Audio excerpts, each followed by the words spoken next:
Hello friends, આજે આપણે બનાવીશું ચોકલેટ કોકોનટ બરફી।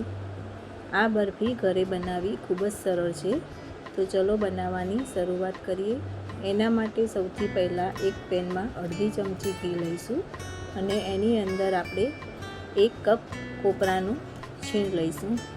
આ કોપરાના છીણને આપણે 1 મિનિટ માટે રોસ્ટ કરવાનો છે। આનો આપણે કલર ચેન્જ નથી કરવાનો, ફક્ત આપણે એને 1 મિનિટ જ શેકવાનું છે। ત્યાર પછી અંદર અડધો કપ મિલ્ક પાવડર ઉમેરીશું। મિલ્ક પાવડર તમે કોઈપણ કંપનીનો લઈ શકો છો, ડેરી વ્હાઇટનર આવે એ પણ લઈ શકો છો। મિલ્ક પાવડર ઉમેરી એને ફરીથી 1 મિનિટ માટે રોસ્ટ કરી લઈશું અને મિલ્ક પાવડરની અંદર કોઈ ગઠ્ઠા હોય તો તેને દબાવીને ભૂકો કરી દઈશું। ત્યાર પછી અંદર આપણે 1 કપ દૂધ ઉમેરીશું। દૂધને અંદર સરસ રીતે મિક્સ કરી દેવાનું છે અને જ્યાં સુધી આ મિશ્રણ ઘટ્ટ થાય ત્યાં સુધી એને આપણે હલાવતા રહીશું। જ્યારે આપણું મિશ્રણ ઘટ્ટ થાય પછી અંદર 2 મોટી ચમચી આપણે ખાંડ ઉમેરીશું અને ખાંડને સરસ રીતે મિક્સ કરી દઈશું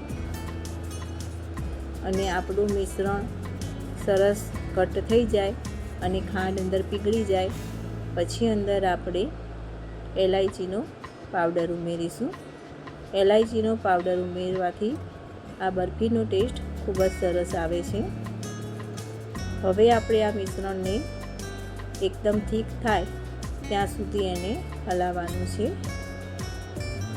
હવે અંદર આપણે ફરીથી અડધી ચમચી ઘી ઉમેરીશું અને એને સરસ રીતે હલાવી લઈશું। તો તમે જોઈ શકો છો કે આપણું આ મિશ્રણ પેનની સપાટી છોડી રહ્યું છે અને બિલકુલ ચોંટતું નથી।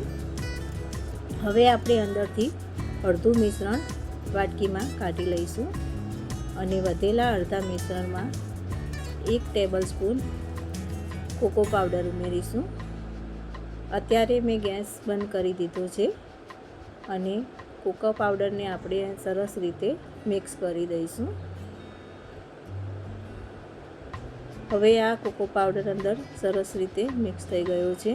તો હવે જે આપણે સફેદ મિશ્રણ રાખ્યું હતું એને આપણે એક પ્લેટમાં લઈ અને તેલથી ગ્રીસ કરેલી વાટકીથી સરસ રીતે સેટ કરી દઈશું।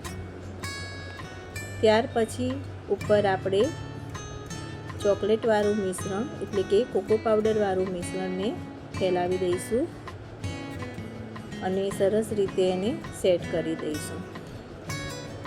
હવે એની ઉપર આપણે ચાંદીનો વરખ લગાવીશું। ચાંદીના વરખની જગ્યાએ તમે બદામની કતરણ પણ ગાર્નિશિંગ કરી શકો છો અને 5 મિનિટ પછી આપણે એના પીસ કરીશું। તો તૈયાર છે આપણી ચોકલેટ કોકોનટ બરફી। જો તમને મારો વિડીયો પસંદ આવ્યો હોય તો લાઈક, શેર અને સબસ્ક્રાઈબ કરજો।